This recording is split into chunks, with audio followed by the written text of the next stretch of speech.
अब इसमें एक अगला प्रश्न बढ़ाते हुए हम लेते हैं कि एक शहर की जनसंख्या 6 के आगे कितने शून्य 5 सैकड़ा, हजार, 10,000, लाख यानी 6 लाख है। शहर में 3,60,000 पुरुष हैं, तो जनसंख्या में महिलाओं का प्रतिशत कितना है? 40%, 50%, 60% या 66.6% निकाल लीजिए। महिलाओं की संख्या कितनी हो जाएगी, यानी कुल जनसंख्या में से महिलाओं की संख्या पहले हटा दी, सॉरी पुरुष की संख्या हटा दी, यानी 3,60,000 हटा दिया तो कितना आ गया? 24,000। अब 24,000 का प्रतिशत निकाल लीजिए तो ये आ जाता है 40%। ये आ गया जी 40%। इसी में दूसरा ले लेते हैं कि केशव ने मकान बनाने के लिए 8 ट्रक ईंटें मंगवाई। मकान बनाने के बाद 550 ईंटें शेष रहीं। यदि प्रत्येक ट्रक में 2050 ईंटें थीं तो मकान में कितनी ईंटों का प्रयोग हुआ? जी पहले हल कर लो इसको। एक ट्रक में ईंटों की संख्या 2050, तो 8 ट्रक में हो जाएंगी, 8 का गुणा हो जाएगा। बची ईंटें 550 थी तो इसको घटा दीजिए, आंसर आ जाता है 15,850। देख लीजिए किसमें था, सी, तो इसको आंसर लगा दीजिए।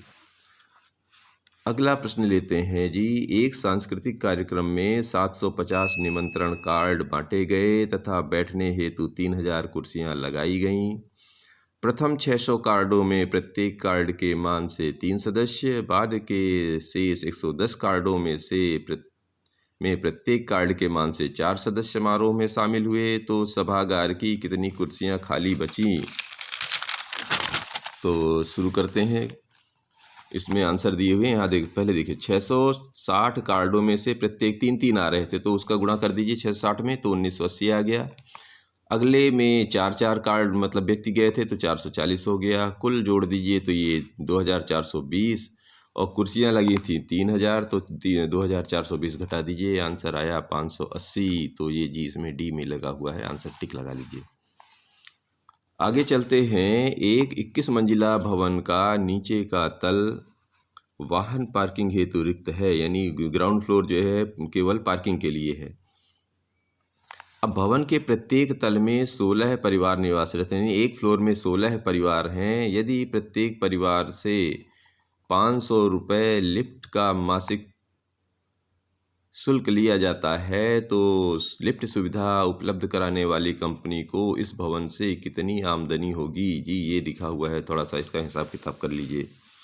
तो 21 मंजिलों में एक तो ग्राउंड फ्लोर ख़त्म हो गया पार्किंग के लिए, तो बचे 20 मंजिल। 20 में जो है एक में 16 परिवार रहते हैं, तो जी कितने हो गए? एक माह में कितना पैसा आ जाएगा पहले देख लीजिए। तो 16 परिवार हर माह में लेते हैं, 16 परिवार हैं, 500 रुपया एक से लेते हैं और 20 मंजिलें हैं, तो इनका गुणा कर लेंगे तो ये आ गया जी 1,60,000 रुपया एक महीने में। तो 12 महीने में आ गया, इनका गुणा कर दीजिए तो ये 3 बार शून्य, सैकड़ा, हजार, 10,000, लाख, 10 लाख, यानी 19,20,000 रुपया इनको साल भर में मिल रहा है।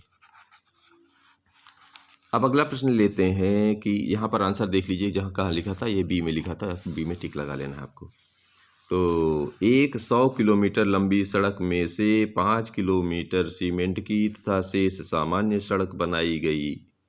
यदि सीमेंट की सड़क बनाने की लागत कितनी है? 3,30,000 रुपये प्रति किलोमीटर तथा सामान्य सड़क बनाने की लागत 1,80,000 रुपये प्रति किलोमीटर है, तो सड़क निर्माण में कितनी लागत आएगी? तो भैया इसका थोड़ा सा हिसाब निकाल लीजिए तो समझ में आएगा।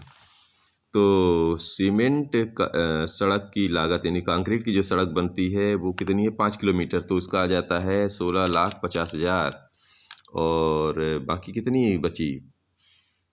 100 किलोमीटर में 5 निकल गए तो 95 बची, तो 95 जो बचेगी वो सामान्य सड़क बनी, उसका निकल आया जी सैकड़ा, हजार, 10,000, लाख, 10 लाख, करोड़, 1,71,000 जोड़ लीजिए तो ये आ गया 1,87,50,000 रुपया आ गया। ये जहाँ पे लिखा हो देख लीजिए, ये यहाँ कहीं लिखा हुआ है, ठीक है, बी में डला हुआ है यहाँ। अगला लेते हैं।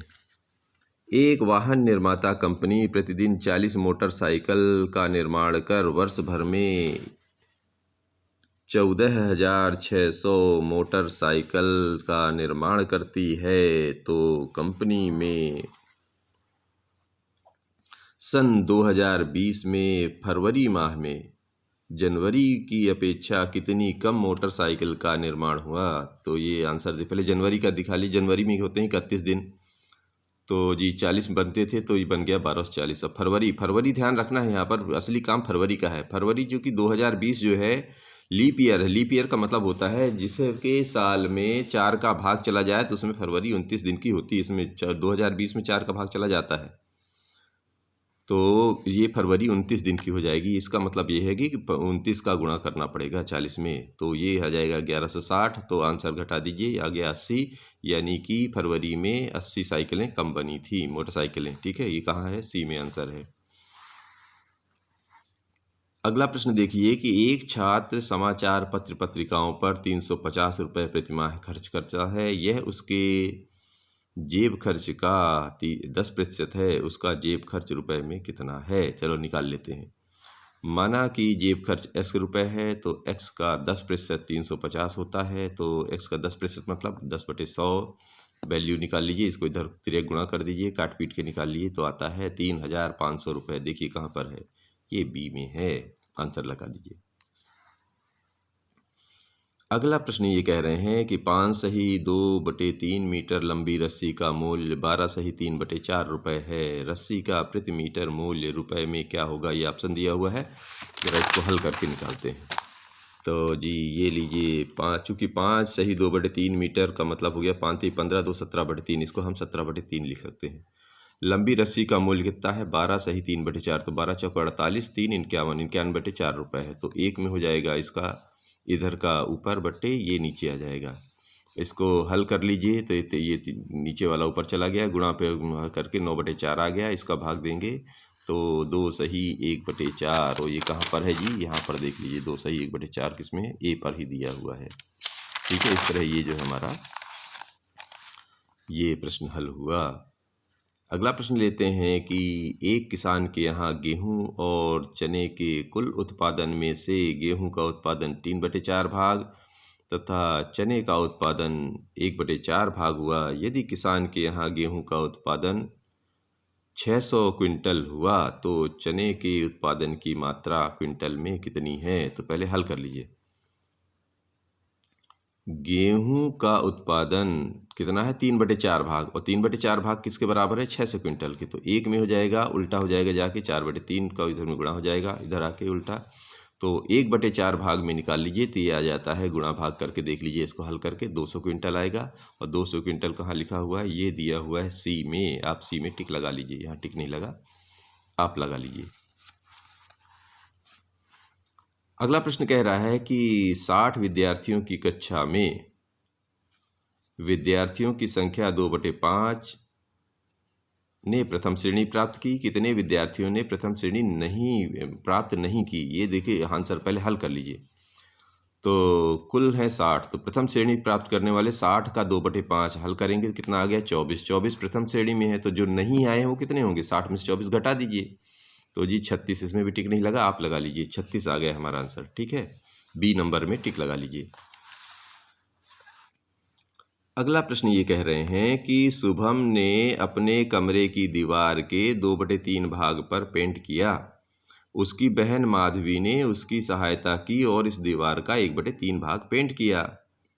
अभी दीवार का कितना भाग पेंट करने हेतु शेष है? जी देखिए, इसमें आंसर दिए हुए हैं। देखो, दीवार के भाग कितने हैं? 2/3 तो उसने खुद किया था और 1/3 उसने खुद किया था। कुल टोटल तो दोनों जन ने मिलकर तो पूरा ही कर दिया। देखिए, लघुत्तम 3, तो ये 3 है, 3/, यानी दीवार तो पूरी हो गई। अब दीवार पूरी हो गई तो कितना भाग शेष है? कुछ भी, कोई भाग शेष नहीं बचा ही नहीं कुछ, तो कोई भी भाग शेष नहीं है।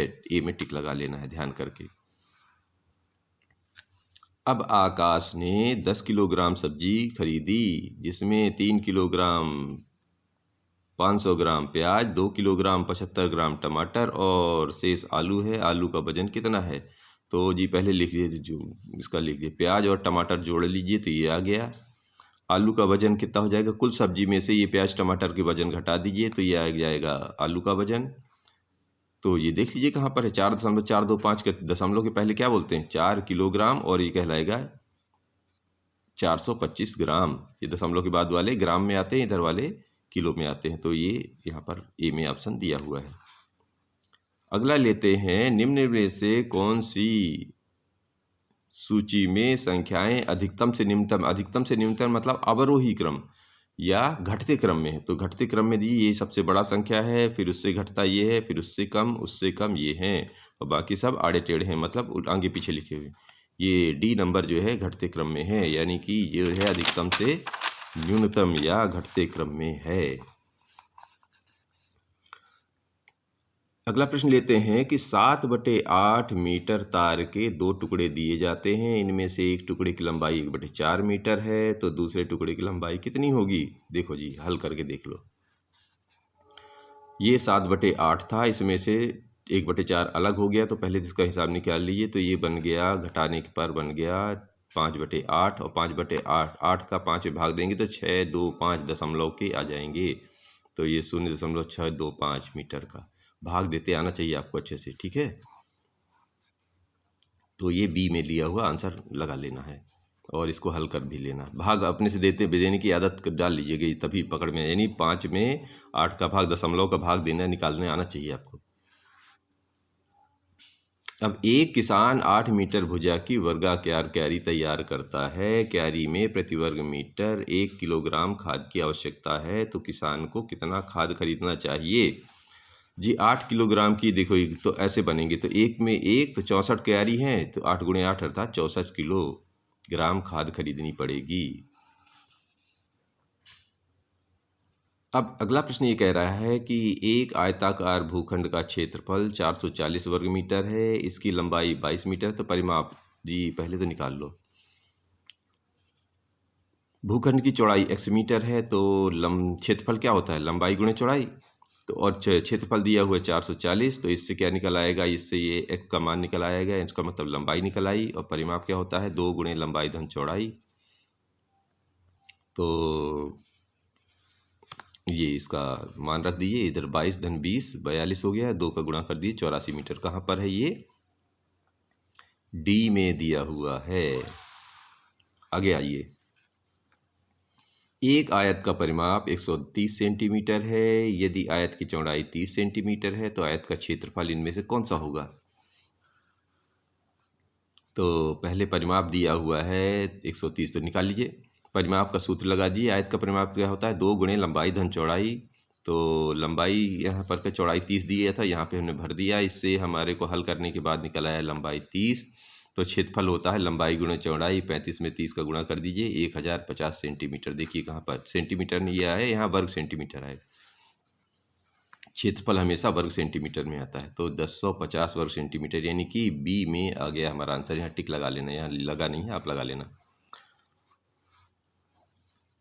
अब चित्र में प्रदर्शित आकृति में छायांकित व अछायांकित भाग के क्षेत्रफल में कितना अंतर है? देखो जी, ये शेडेड भाग है ये, और ये बिना शेडेड भाग है। यहाँ पे देख लीजिए कैसे कैसे लिखा हुआ है। ये भरे हुए, ये यानी ये 7 है, ये 3 है, ये 5 है, इनके मान लिखे हुए हैं। आपको दोनों का अलग अलग निकाल के अंतर बताना है। तो देखिए जी, छायांकित भाग 4 हैं, तो ये कितने हैं? छायांकित भाग देखिए 3 और 5 के हिसाब में है। तो ये देखिए 3 का एक बार 5 में, यहाँ से अगर मान लो शुरू करूँ यहाँ से, तो ये 3 का 5 और फिर 7 का 3, फिर 3 का 5 और फिर 7 का 3, ये 4 बार हो गया ये। तो इनका गुणा कर लिए, 5 3 15, 7 3 21, 15 21, इनको जोड़ दिया तो 72 आ गया। और अछायांकित यानी इन दोनों का, इसकी लंबाई कितनी है? 5 और 7 है। तो ये देखिए 5 और 7 के 2, तो ये भी 5 7, देखिए ये है 7 और ऐसा 5 दिया है, नहीं 5 7 ही है। तो 7 × 5, ये 5 × 7, 5 × 7 35 35 और 70 आ गया। अब इनका अंतर पूछ रहा है, तो 72 में से 70 घटा दीजिए, तो 2 सेंटीमीटर, क्या वर्ग सेंटीमीटर। 2 कहाँ पर? ये सी में है, तो आपको सी में टिक लगा लेना है। यहाँ नहीं लगाया है, आप लगा देना। अगला प्रश्न लेते हैं कि स्कूल के हाल की लंबाई 45 मीटर, चौड़ाई 30 मीटर। हाल की छत को सपोर्ट देने हेतु हाल के बीच में एक खंभा बनाया गया, जिसके आधार का क्षेत्रफल 1 वर्ग मीटर है। यदि टाइल्स लगाने का व्यय 680 रुपये प्रति वर्ग मीटर हो, तो संपूर्ण हाल में टाइल्स लगाने का खर्च कितना आएगा? तो जी शुरू करो। लंबाई कितनी थी? 45 और चौड़ाई 30 थी, तो क्षेत्रफल निकाल लिया पहले, और उसमें खंभा कितना? 1 वर्ग मीटर, तो खंभे का क्षेत्रफल 1 को घटा दीजिए, तो 1350 में 1 घटा गया, तो 1349 वर्ग मीटर। ये तो कुल हमारा अंदर का क्षेत्रफल बचा। और टाइल्स कितनी लगेगी? इसी में लगेगी। तो 1 वर्ग मीटर टाइल्स का व्यय होता है 680 रुपये, तो 1349 का गुणा कर दीजिए तो ये इतना आ जाएगा 9,17,320। देख लीजिए जहाँ लिखा उसमें टिक लगा दीजिए, ये दिया हुआ है ए में, टिक लगा देना है। अगला प्रश्न ये कह रहा है कि 8 सेंटीमीटर लंबे 5 सेंटीमीटर चौड़े एक गत्ते पर पेंटिंग इस प्रकार बनाई गई है कि इसकी प्रत्येक भुजा के अनुदिश 1.5 सेंटीमीटर हाशिया छोड़ा गया है। हाशिए का कुल क्षेत्रफल कितना होगा? ये देखिए, ये जो 1.5 सेंटीमीटर का ये जो हाशिया है और ये 8 सेंटीमीटर लंबी है और ये 5 सेंटीमीटर चौड़ी है। तो इसका पहले निकालना है हिसाब किताब। तो देखिए कुल क्षेत्रफल निकाल लीजिए। कुल क्षेत्रफल तो क्या, लंबाई 8 और ये 5, तो कुल आ जाएगा 40। और शेडेड एरिया कितना है? 1.5 का तो है, कितनी लंबाई? 8 मीटर लंबी है। फिर इधर भी 1.5 की 8 मीटर लंबी है और इधर 1.5 कितनी है? मतलब कि 2 बार है ना। 1.5 कितने कितने हैं यहाँ पे? ये 1 सेंटीमीटर, इधर 1 सेंटीमीटर है, यानी 2 सेंटीमीटर। 1.5 का 2 बार, 1.5 का 2 बार इधर कर देना है। ठीक है, हाँ, 1.5 सेंटीमीटर। ठीक है, तो अब जो है ये 2 निकल गया, तो अब कितना बचा देखो, तो इसका हिसाब कर लीजिए। तो ये तो गया 5 का 1.5 में 8 का गुणा करेंगे तो 12 है, इसका भी गुणा करेंगे तो 12 है, 1.5 दूनी 3 और 3 ये आ गया, तो कुल आ गया 30 वर्ग सेंटीमीटर। यानी अभी तो हमारा आंसर 30 वर्ग सेंटीमीटर है। लेकिन कई बार ये भी पूछ सकता है कि ये बीच वाले का अगर पूछ ले तो आप ध्यान रखना, इसमें से इसको घटा देंगे तो बीच वाले का निकल आएगा, यानी ये बिना शेडेड वाला। अभी पूछा गया है आपसे शेडेड वाला, तो शेडेड वाले को क्षेत्रफल है 30 वर्ग सेंटीमीटर। और अगर ये पूछ ले कि जो बिना शेडेड वाला कितना है, यानी कि अंदर जो जिसमें पेंटिंग बनी है, तो वो 40 में से 30 घटा देंगे। इसलिए इसको जो है दोनों ले, हालांकि इसमें अभी इस प्रश्न में इसकी ज़रूरत नहीं है, लेकिन ये प्रश्न अगर बदलने पाया तो आपको इसमें से ये घटाना पड़ेगा अगर अंदर का निकालना है। बाहर का निकालने के लिए तो ये ऑलरेडी दिया हुआ है। समझ पा रहे हैं? चलिए मिलते हैं अगले वीडियो में। धन्यवाद।